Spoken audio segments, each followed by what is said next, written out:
If you're a young person listening to this today, we also want to encourage you with those words. You are the future and Nigeria's greatest asset.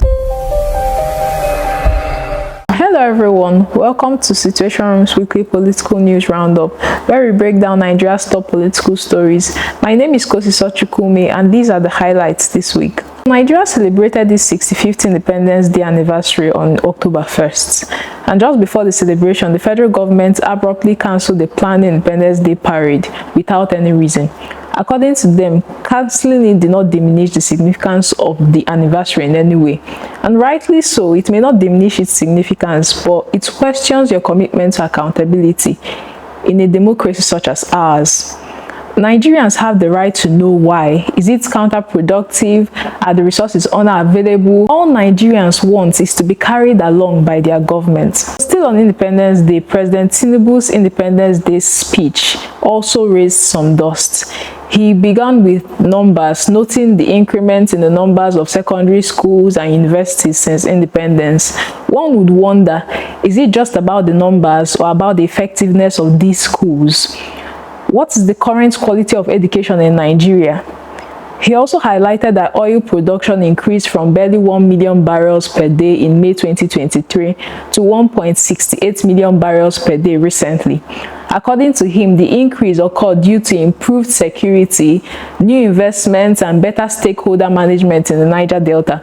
But besides criticisms, what continues to warm the hearts of young people is the strong message he passed to the youth. You are the future and the greatest asset of this blessed country. You must continue to dream big, innovate, and conquer more territories in your various fields of science, technology, sport, and art and creative sector. If you're a young person listening to this today, we also want to encourage you with those words. You are the future and Nigeria's greatest asset. On Independence Day too, President Tinubu commissioned the renovated National Arts Theatre, which was renamed in July 2024 as the Professor Soyinkan Center for Culture and Creative Arts. He said it was only fitting to honor the legacy of a man of many parts, whose works have permanently put Nigeria on the global stage in terms of creative industry and human rights advocacy.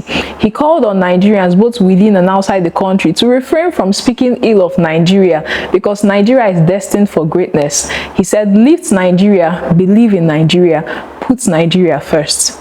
In Lagos State, the government has again come under fire, this time over demolitions around the trade fair complex. Traders, many of them from the southeast, accused the state government of ethnic victimization, alleging that Igbo businesses were being deliberately targeted.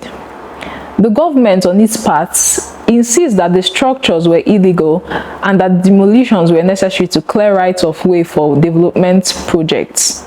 This clash goes beyond land disputes. It raises the question of whether demolitions in Lagos are being carried out fairly and transparently, or whether they are deepening ethnic mistrust.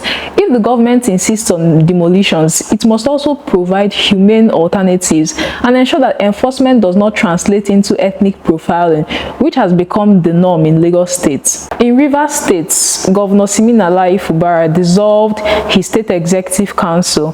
This move was triggered by a Supreme Court judgment that invalidated some prior appointments under his administration. If you remember, in February this year, the Supreme Court affirmed the Rivers State House of Assembly, led by the Speaker, Honorable Martin Samewule, as the authentic House of Assembly.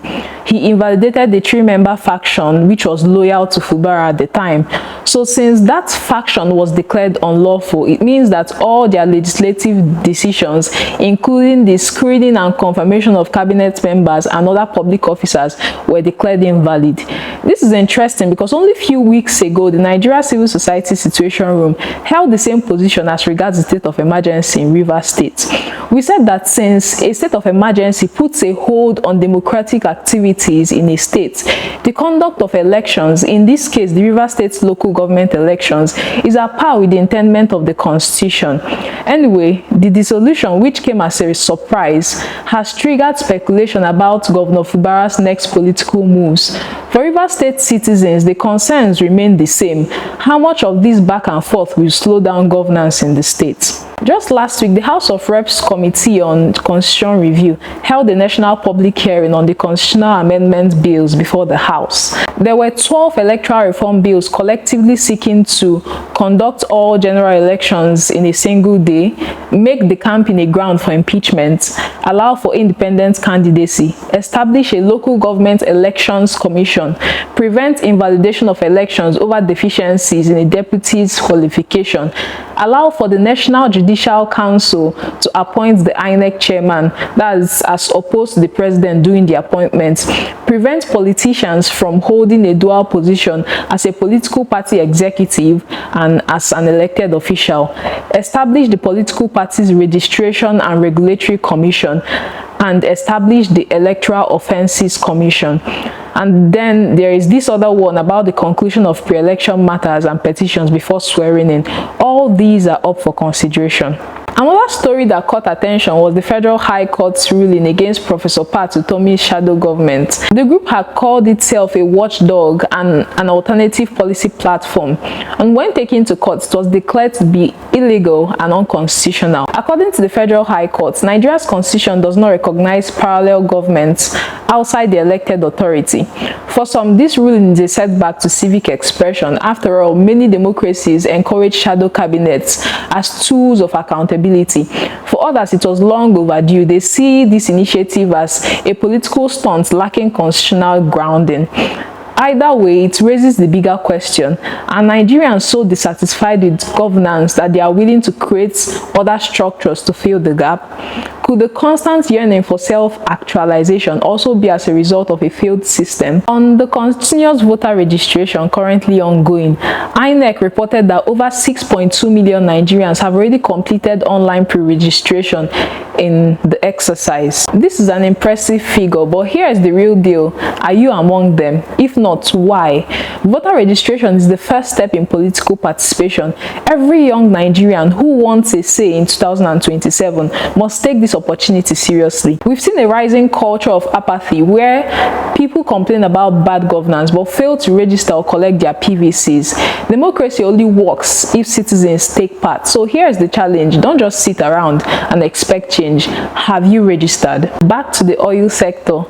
There are latest developments on the standoff between Dangote and PPENGASSAN. The issue escalated after reports surfaced that Dangote had sacked over 800 staff, allegedly because they joined PPENGASSAN. The union responded by ordering a nationwide strike and instructing that its branches should shut off crude and gas supply to the refinery. So here is a breakdown of the updates. There were reports that both parties brokered a deal, which led to the suspension of the strike. Based on the arrangement, Dangote agreed to redeploy the sacked workers to other companies within Dangote Group without any monetary losses.